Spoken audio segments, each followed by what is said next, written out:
The morning light crept through the cracked blinds of Mia's kitchen window, illuminating the dust particles dancing in the air. She stood motionless, fingers wrapped around a coffee mug that had long gone cold. 3 months of sleepless nights had hollowed her eyes and thinned her once vibrant frame. 6 years of marriage to Richard Cambridge had given her Charlotte, her beautiful 8-year-old daughter, and a divorce that left her drowning in debt. The cabinet doors hung slightly open, revealing nearly empty shelves. Another past-due notice lay on the counter, its red lettering almost mocking her. Outside, the neighbor's sprinklers hissed to life, watering an immaculate lawn she could no longer afford to maintain. The sound of Charlotte's morning cartoons drifted in from the living room, a momentary reprieve from reality. Mia took a deep breath, straightening her shoulders as she always did before facing her daughter. She wouldn't let Charlotte see the weight crushing her. But something had shifted inside Mia this morning. The resignation that had become her constant companion was replaced by something sharper. Something that made her jaw clench and her fingers tighten around the ceramic mug. 3 months without child support. 3 months of Richard's ignored calls and texts. 3 months of choosing between electricity and food. She poured the cold coffee down the sink, watching it circle the drain. When she finally looked up, her reflection in the window showed something she hadn't seen in months. Determination. The persistent buzzing of Mia's phone against the kitchen counter broke her momentary resolve. Another creditor. The 4th call today, and it wasn't even noon. She silenced it without looking, her stomach knotting as she imagined the balance growing with each ignored call. From the bedroom down the hall came the sound of Charlotte's coughing. The same persistent cough she'd had for weeks. The medication sat unopened on the bathroom counter. The copay had been too steep after the rent check cleared. The house felt enormous in its silence, despite being half the size of the home they'd shared with Richard. Every empty chair at the dinner table, every space where his things once stood, reminded her of her solitude. Mia leaned against the refrigerator, allowing herself 5 seconds of weakness as tears threatened. 5 seconds to feel the crushing weight of doing everything alone. 5 seconds to remember the woman who once hosted dinner parties and volunteered at charity events, who never worried about keeping the lights on. The woman who Richard had called the perfect partner, until he decided she wasn't enough. The timer in her head went off. 5 seconds over. She wiped her face with the back of her hand and reached for the medical bill. There had to be a way to make $30 appear before Charlotte's cough got worse. As she rummaged through her purse for loose change, the doorbell rang. Her heart sank. She couldn't face another process server, another symbol of her failing life. "I'll always make sure you and Charlotte are taken care of." The memory of Richard's words echoed in Mia's mind as she stared at the stack of divorce papers. The mediator's office had seemed so civilized with its leather chairs and coffee service. Richard had sat across from her, his expression a practiced mask of regret and reasonability. "This doesn't have to be ugly," he'd insisted, sliding the papers toward her as if they were simply transferring a car title, not dismantling 12 years together. He'd been so convincing with his talk of fair divisions and generous support that she'd dismissed her lawyer's concerns about the hurried timeline. The first checks had arrived on schedule, accompanied by texts checking on Charlotte. Then came the excuses: market downturns, temporary cash flow issues, promises of double payments next month. Mia remembered the precise moment she realized those promises were empty. Standing at a pharmacy counter, Charlotte fevered beside her. Her card declined as she tried to pay for antibiotics. She'd called Richard 7 times that night. He'd texted back a single line, handling some business setbacks. "We'll resolve soon." 2 days later, Charlotte's school had emailed a photo of their spring fundraiser. In the background, barely visible but unmistakable, was Richard with his arm around a woman wearing a diamond that caught the light. The same day, his support check was exactly half the court-ordered amount. Mia had stared at her phone, at the proof of his life continuing upward while hers spiraled down, and felt something fundamental shift inside her. The fear that had paralyzed her began transforming into something else, something with teeth. The kitchen table had become Mia's war room long after Charlotte went to bed. Spread before her were folders, receipts, and scattered papers, 18 months of financial wreckage illuminated by a single desk lamp. She'd started organizing everything for a meeting with a credit counselor, hoping to negotiate her mounting debts. That's when she found it. A bank statement she didn't recognize, mixed in with their final divorce papers. The account was in the name of a company she'd never heard of, but the statement had arrived in a packet from Richard's lawyer.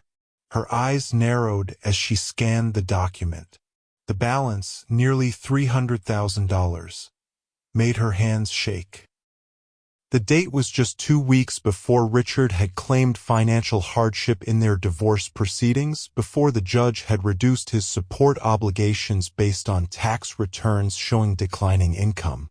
Mia pulled out her phone, searching the company name.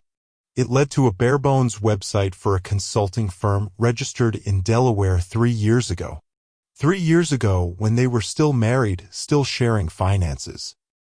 When Richard had told her his bonuses were smaller, that they needed to budget more carefully.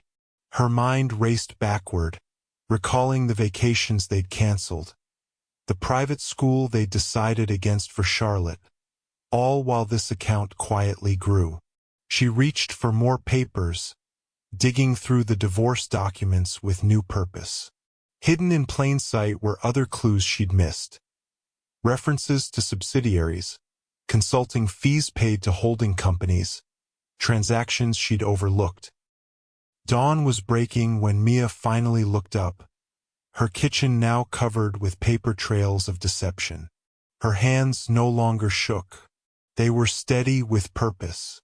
"I saw your ex downtown yesterday," Karen from 2 doors down mentioned casually as they both collected their mail. "That's some car he's driving now." Mia's fingers tightened around her bundle of envelopes, mostly bills and final notices. "Charlotte mentioned he canceled their weekend again," she replied, trying to sound nonchalant. Karen's eyebrows raised slightly. "Well, he certainly wasn't working. Unless business meetings happen at Costello's these days. The exclusive restaurant downtown where appetizers cost what Mia now budgeted for a week of groceries. He was with some investors, I think. At least that's what he said when I waved. Sharp suit. New watch, too. You know how I notice those things." Karen's husband collected luxury watches. She could spot the difference between a Timex and a Rolex at 50 paces.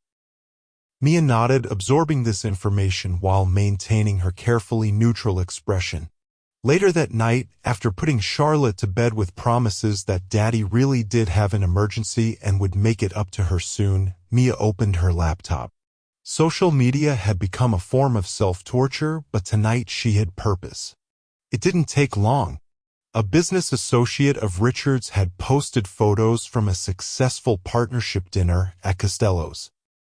There in the background sat Richard, laughing, the flash of the camera catching the distinctive face of an Audemars Piguet watch. A recent model that cost more than 6 months of the child support he claimed he couldn't pay. Next to him sat a blonde woman whose diamond bracelet caught the light. The same woman from the school fundraiser photo. Mia took screenshots, saving them methodically. The hollow feeling in her stomach wasn't just hunger from another skipped dinner to make the food last. It was the cold certainty of confirmation. All those nights she'd lain awake wondering if she was overreacting, if there really were business problems, if she should be more understanding. All of it crystallized into clarity. Richard wasn't struggling. He was lying. The email arrived at 10:37 p.m. just as Mia was finishing her 3rd job application of the night. The subject line read only response to your inquiry. Richard's tone was unmistakable even in text form. My attorney advises me that your repeated demands constitute harassment. My financial obligations are being met according to the court's adjusted ruling. The economy has been difficult as I've explained. If you continue to make accusations, we'll be forced to revisit custody arrangements as your apparent financial instability raises concerns about Charlotte's welfare. You can't touch me on this, Mia. Let it go. The familiar wave of defeat threatened to wash over her. For a moment, her finger hovered over the reply button, ready to apologize, to retreat, to beg if necessary. Richard had always been able to make her feel like she was the unreasonable one, even when the facts proved otherwise. He'd used Charlotte as leverage before, knowing Mia would do anything to protect their daughter from conflict. A year ago, even 6 months ago, she would have closed her laptop and spent the night crying, terrified of losing the one perfect thing in her life. Instead, she shut the laptop without replying. The smug certainty in his message, "You can't touch me," echoed in her mind as she moved through her nighttime routine. Brushing her teeth, she stared at her reflection, at the woman Richard had systematically convinced was helpless without him. The quiet rage that had been building found its focus. She wouldn't respond with words. Words were Richard's weapon. She would respond with actions. And for the first time in their long history, Richard Cambridge wouldn't see her coming. The law office of Martinez and Associates occupied the 3rd floor of a converted warehouse on the less fashionable side of downtown. The elevator was out of service, and the stairwell smelled faintly of cigarettes. Nothing like the gleaming tower where Richard's attorneys worked. Mia had found Elena Martinez through an online legal aid forum, a young attorney known for taking on difficult cases other lawyers deemed hopeless. "So you think your ex is hiding assets?" Elena stated rather than asked, after reviewing the documents Mia had brought. Her office was cluttered but organized, case files stacked in precise towers. "I know he is," Mia replied, pulling out the mysterious bank statement. "And I think there's more. I just don't know how to find it." Elena studied the document, her expression giving nothing away. "Do you know what would happen if you're right?" she finally asked, looking up at Mia. "This wouldn't just be about unpaid support. This would be perjury, fraud, possibly criminal charges." Mia's heart raced at the implications. "I just want what's owed to my daughter," she said quietly. "He's living in luxury while we can barely afford antibiotics." Elena leaned back in her chair, studying Mia with newfound interest. "Most people who come through that door want revenge. You just want justice." She tapped her pen against the desk, clearly weighing options. "I can't promise anything," she finally said. "Men like your ex-husband, they have resources, connections. This won't be easy or quick." Mia thought about Charlotte's cough, about the utilities warning notice, about Richard's smug email. "I'm not going anywhere," she replied. When Elena extended her hand across the desk, Mia took it, a handshake that felt like the first step on a treacherous but necessary journey. The final warning from the power company came the same day Mia's ancient Honda refused to start. Standing in the rain, staring at the dead engine, she felt the familiar wave of despair threatening to pull her under. Charlotte would need to be picked up from school in an hour. The mechanic would want payment up front. The electric bill was already 2 weeks overdue. For a brief, weak moment, Mia considered calling Richard, swallowing her pride, begging if needed. Her finger hovered over his contact information. Then her phone rang, Elena Martinez's number flashing on the screen. "I need to reschedule," Mia said immediately, answering the call. "My car, don't reschedule," Elena interrupted, her voice carrying an unusual urgency. "You need to come in. Today." Now, if possible. I can't, Mia explained, frustration building. I'm stranded, I need to get Charlotte, the car won't, I'll send a car service, Elena cut in again. This can't wait, Mia. We found something. The conviction in Elena's voice silenced Mia's protests. An hour later, having arranged for a neighbor to pick up Charlotte, Mia sat in Elena's office, still damp from the rain. Elena wasn't alone. A man in his 50s with silver hair and an expensive suit sat beside her desk. This is Marcus Webb, Elena introduced him. He specializes in forensic accounting, particularly in high-net-worth divorce cases. The man nodded at Mia, then opened a laptop between them. Ms. Martinez shared your ex-husband's financial disclosures with me, he explained. I found some inconsistencies, but when I cross-referenced with other databases, he turned the screen toward Mia, displaying a complex diagram of connected entities, accounts, and money flows. At the center was a company called Vesper Holdings, incorporated in the Cayman Islands. Your ex-husband formed this shell corporation 3 years ago, Marcus explained. It's been receiving regular transfers from his legitimate businesses, effectively hiding millions from tax authorities and, more importantly for you, from the family court. Mia stared at the screen, her hands beginning to shake. Millions?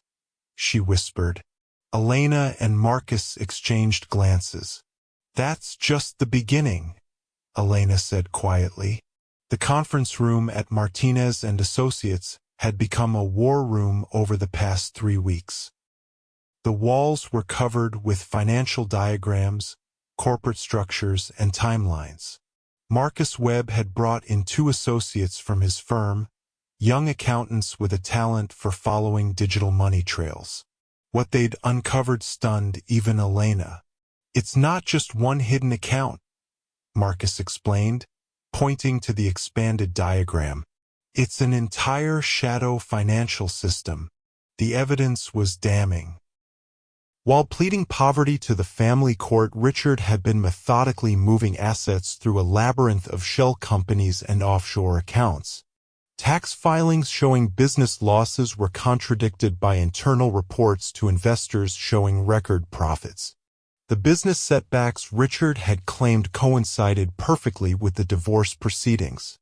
He didn't just lie about his income, Elena added, handing Mia a thick folder. He actively concealed assets that should have been part of the marital estate.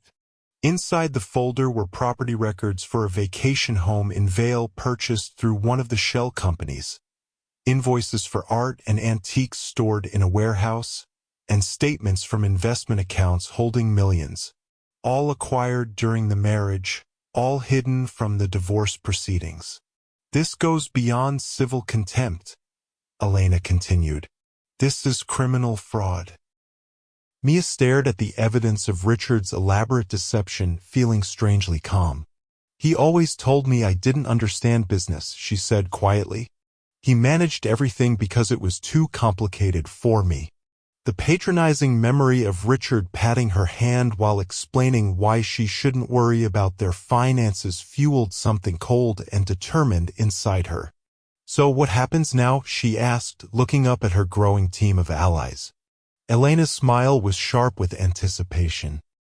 Now we prepare to file the most comprehensive case of divorce fraud this county has ever seen. The evening before filing the case, Mia sat alone in her living room. Charlotte was asleep down the hall, her breathing finally clear after Mia had scraped together enough for the full course of antibiotics. The house was quiet except for the occasional passing car and the soft hum of the refrigerator, a sound Mia no longer took for granted after 3 days without power last month.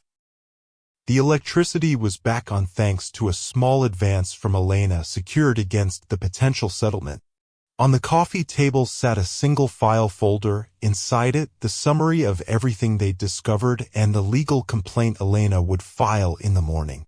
The document ran to 68 pages, each one detailing an aspect of Richard's elaborate fraud. For nearly 4 hours, Mia had sat motionless, staring at the folder, contemplating what it represented. Tomorrow would change everything. Once filed, there would be no turning back. Richard would use every resource at his disposal to fight back, and his resources were considerable. He would be furious, vengeful. He might use Charlotte as leverage, might try to paint Mia as unstable or unfit. The risks were enormous. So were the stakes. Her phone buzzed with a text from Elena. Last chance to reconsider. We move forward only if you're absolutely certain. Mia looked around her small living room. At the threadbare couch she'd taken in the divorce because Richard said it wasn't worth anything, at Charlotte's school picture on the wall, at the stack of past-due medical bills on the side table. She thought about the millions Richard had hidden, about his new watches and luxury restaurants, about his casual cruelty in leaving his own daughter without while he lived in abundance. She picked up her phone and typed a single word, certain. The official court filing landed on Richard Cambridge's desk at precisely 9 a.m. on a Tuesday, delivered by a process server who caught him just as he was settling in for his morning coffee. The thick document bore the ominous title, Petition for Relief from Fraudulent Financial Disclosures and Motion for Emergency Review of Support Orders. At first, Richard barely glanced at it, assuming it was another desperate attempt from Mia that his attorneys would easily dismiss. By 9:30, as he began reading the detailed allegations, his coffee sat forgotten. By 10 o'clock, he was frantically calling his attorney. By noon, 3 senior partners from his law firm were assembled in his office, their expressions grave as they paged through the extensive documentation. How did she get this information? Richard demanded, his face flushed with anger and the first flickers of fear. These are private corporate matters, not related to our marriage. The oldest partner removed his glasses, fixing Richard with a hard stare.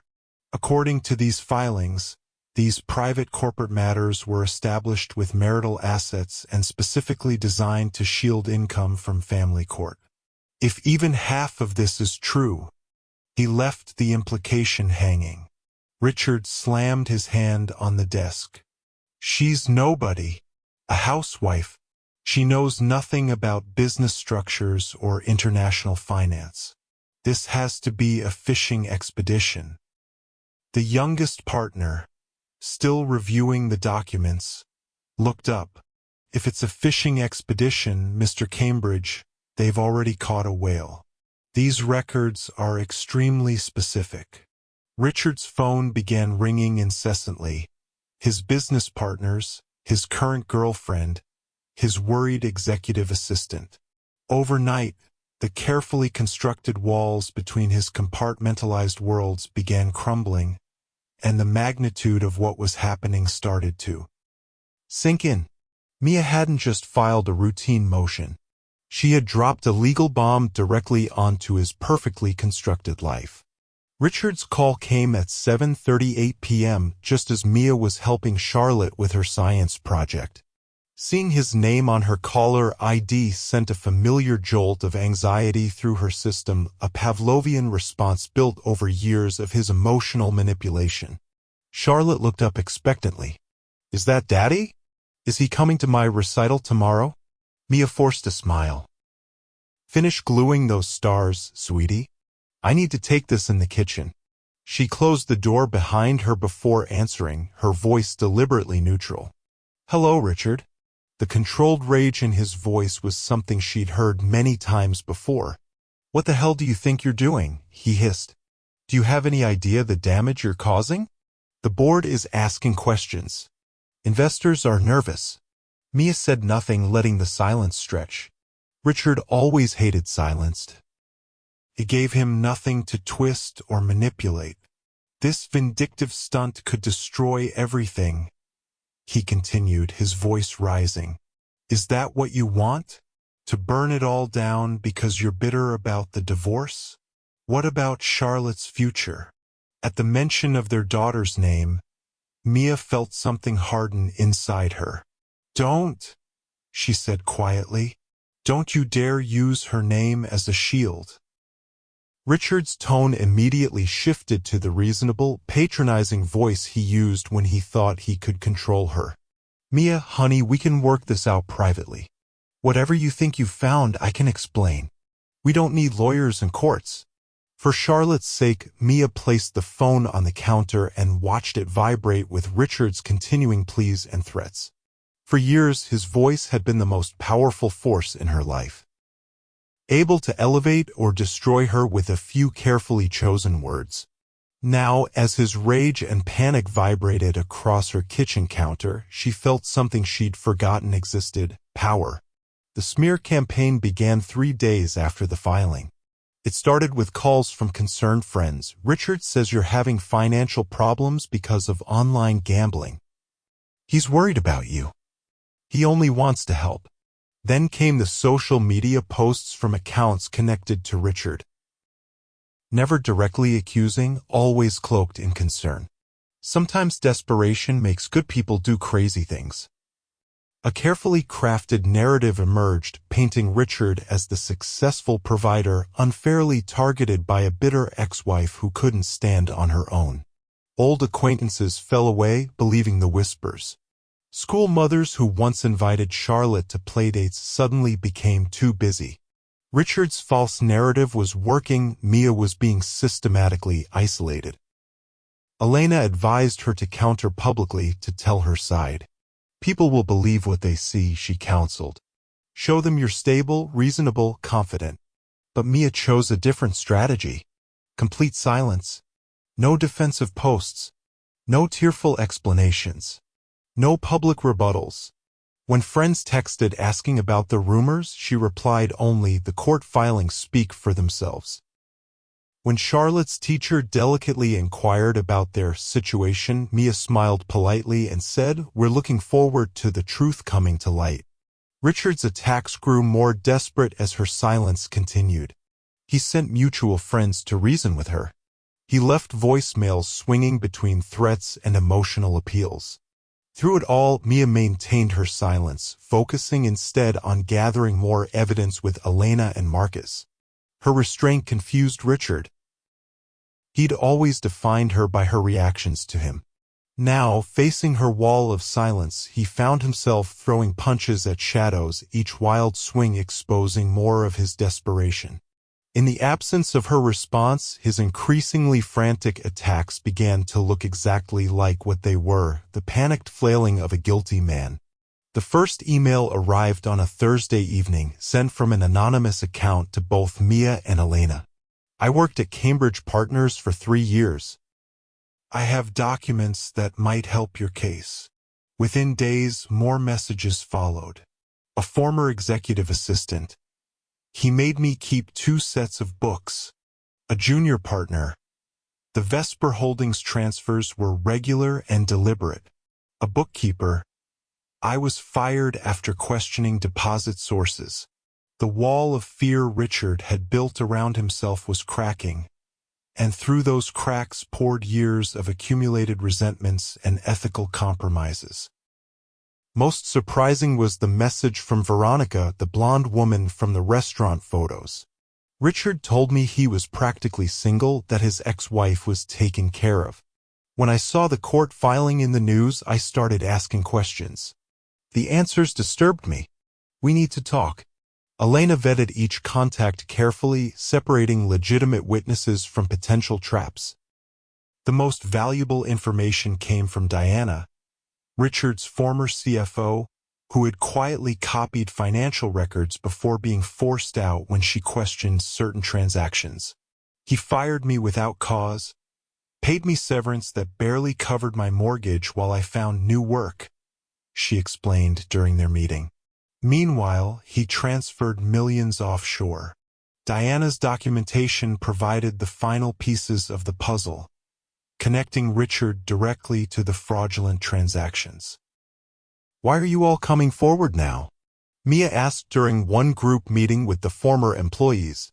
A man who had worked as Richard's driver answered simply, "Because you did." Someone finally stood up to him. Watching these strangers, people who had witnessed Richard's true nature from different angles, Mia realized she wasn't just fighting for herself and Charlotte anymore. She had unwittingly become the focal point for a much larger reckoning. The courtroom's austere grandeur felt oppressive as Mia took her seat at the plaintiff's table. Though Elena had prepared her meticulously, nothing could fully ready her for the moment Richard walked in with his three-attorney entourage, their custom suits and leather portfolios projecting an aura of invincible authority. Richard himself looked immaculate, silver-templed, perfectly tailored, the very picture of successful responsibility. As he passed her table, he offered a small, condescending smile. A smile that said he still couldn't believe she'd found the courage to challenge him in this arena where wealth and connections mattered more than truth. Judge Harriet Monroe, a veteran of 20 years on the family court bench, entered briskly. Known for her no-nonsense approach and immunity to charm offensives, she had been Elena's highest hope for the initial hearing. The proceedings began with Richard's lead attorney, James Woodard, immediately moving to dismiss the entire case. "Your Honor, these allegations are speculative at best, malicious at worst. My client has always been forthright in his financial disclosures." Elena remained calm as she approached the bench. "Your Honor, before you consider their motion to dismiss, I'd ask you to review this summary document." She presented a meticulously organized binder. It contains preliminary evidence of at least 32 separate instances where Mr. Cambridge deliberately misrepresented his assets and income to this court. Judge Monroe spent nearly 20 minutes silently reviewing the materials, her expression unreadable. Richard maintained his confident posture, occasionally whispering to his attorneys, shooting Mia glances of mixed pity and disdain. When the judge finally looked up, her gaze fixed directly on Richard rather than his attorneys. Something in her eyes made his smile falter for the first time. "Motion to dismiss denied," she stated flatly. "Furthermore, I'm ordering an immediate freezing of all assets identified in these documents pending full discovery." As Richard's face tightened with the first real indication of concern, Mia felt the temperature in the courtroom shift, subtle but undeniable, like the first cold breeze that signals a changing season. The courtroom fell silent as Elena methodically presented their evidence, piece by damning piece. On the large monitor visible to the entire court, financial records, bank statements, and corporate documents appeared in orderly succession.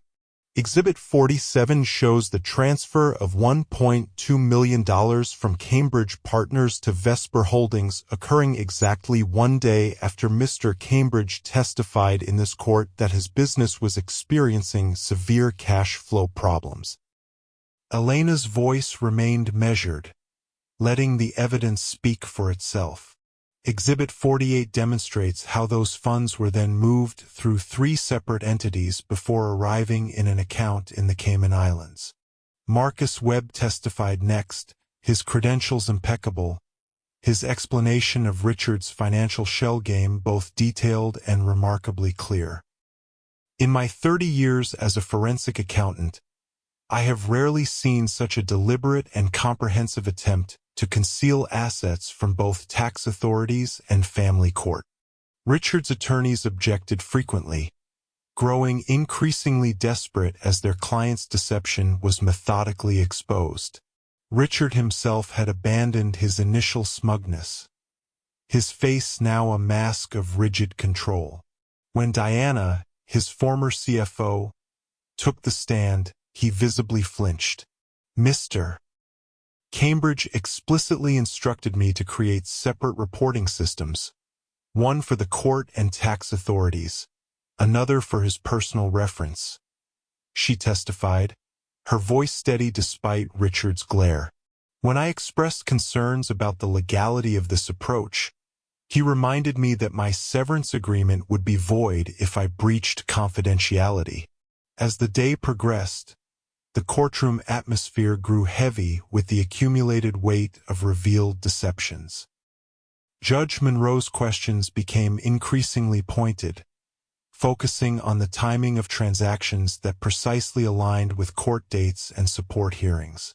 By late afternoon, when Elena introduced the evidence of Richard's luxury purchases during periods when he had reduced or missed support payments, several jurors were openly glaring at Richard. His carefully constructed facade of responsible business leader and concerned father had been systematically dismantled, revealing the architecture of selfishness beneath. Richard took the stand on the third day after his attorney's increasingly desperate attempts to delay his testimony failed. Gone was the confident, charming man who had entered the courtroom days earlier.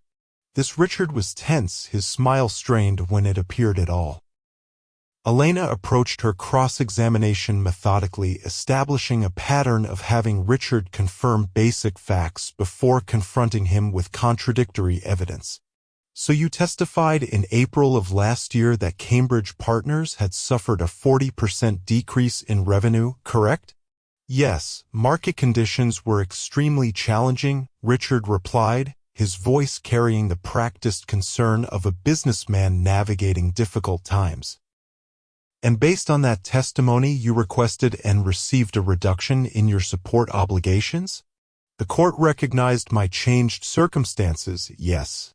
Elena nodded, then displayed a document on the courtroom screen.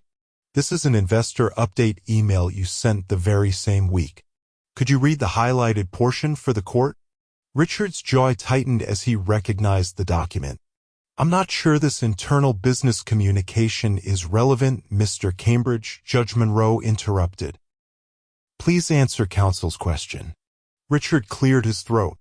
Despite public market volatility, Cambridge Partners has achieved record profitability this quarter, with revenues up 28% year-over-year. A murmur ran through the courtroom. So which was it, Mr. Cambridge? Was your business suffering a 40% decrease as you testified under oath? Or enjoying record profitability with a 28% increase as you told your investors? Richard's composure cracked. Business finance is complex. Different reporting standards. Did you purchase a vacation property in Vail for $2.3 million the same month you testified you couldn't afford your daughter's full support payment? Elena interrupted. Richard's face flushed.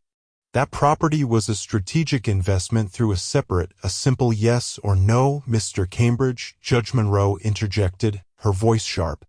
Did you purchase this property? Richard hesitated, then muttered yes. As Elena continued her methodical dismantling of his testimony, Richard's answers grew increasingly defensive and contradictory. When he finally snapped, "You're twisting everything. This is a witch hunt." The judge's gavel came down hard.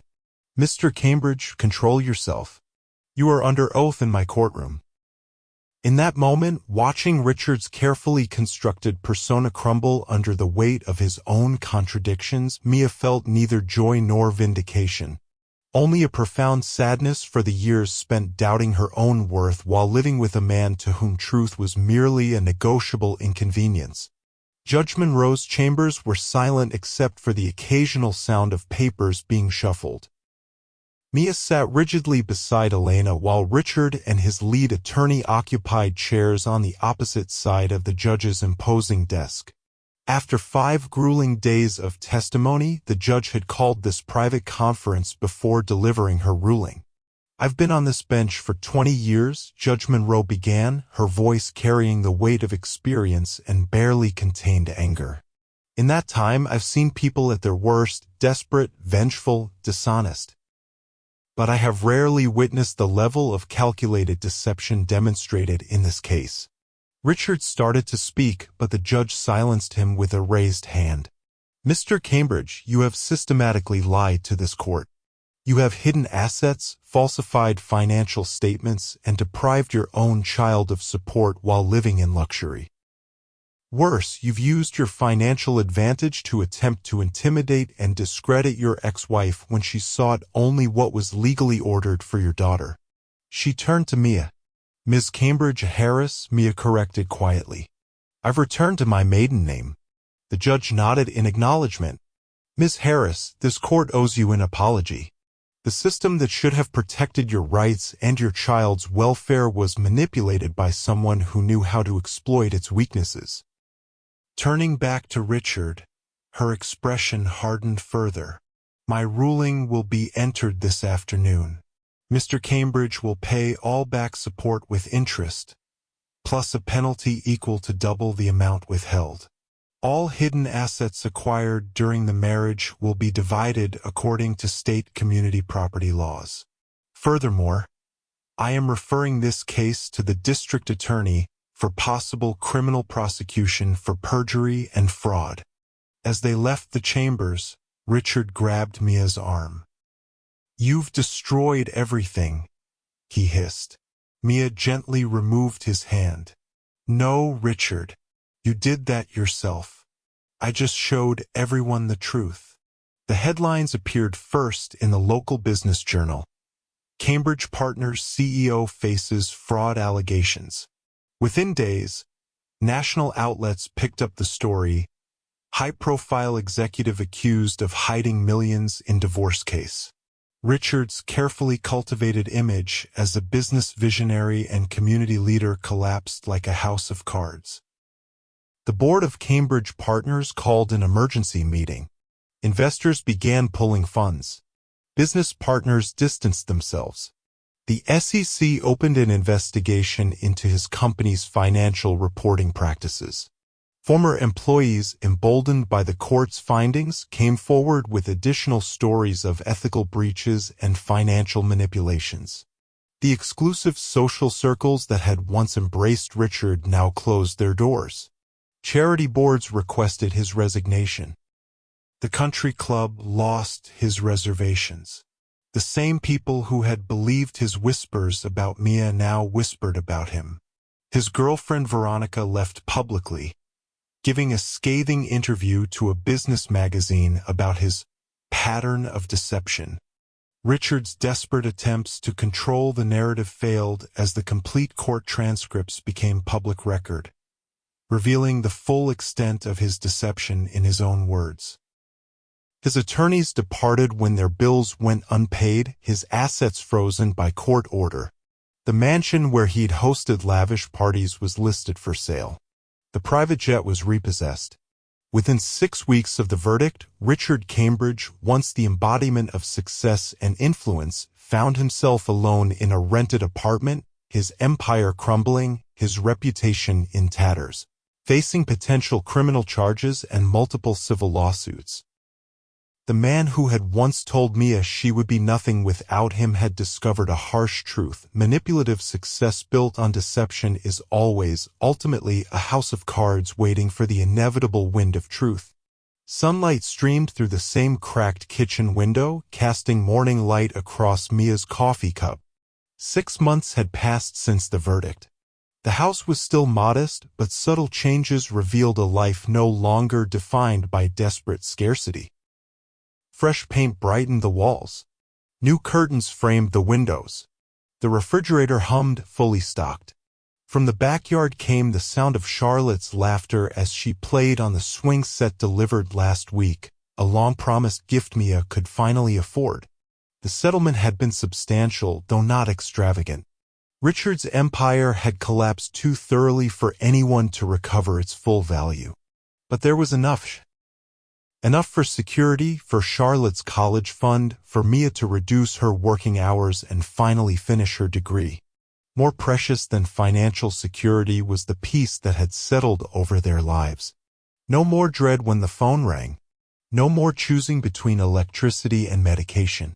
No more explaining to Charlotte why Daddy's promises kept breaking. Richard still hadn't seen his daughter, his shame or his anger keeping him away despite the open visitation agreement. That wound would take longer to heal. Charlotte still asked occasionally, her questions growing less frequent as new routines solidified around them. Elena had become a friend, stopping by with takeout and legal stories on Friday evenings. Marcus checked in regularly with investment advice. Mia was finally confident enough to evaluate for herself. The whispers and judgments from former friends had faded into irrelevance. Mia lifted her coffee cup, actually drinking it warm this time, and took a slow sip as she watched Charlotte's joyful spins on the swing. The future stretched before them, not without challenges, but free from the crushing weight of deception and deliberate cruelty. She had stopped being afraid of Richard's power, stopped doubting her own worth. Sometimes strength isn't found in dramatic moments of confrontation, but in the quiet decision to stand firm in your truth and let justice take its course.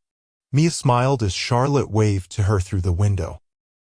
Then, for the first time in years, she took another sip of her coffee without rushing toward the next crisis. If this story resonated with you, please take a moment to like this video and subscribe to our channel for more powerful stories of resilience and justice. We share these stories because they remind us that sometimes the quietest courage creates the most powerful change. Have you ever stood up against someone who seemed to hold all the power? Share your experiences in the comments below. Your story might give someone else the courage they need today. And if you know someone who's struggling against what seems like impossible odds, share this video with them. Sometimes just knowing you're not alone can make all the difference.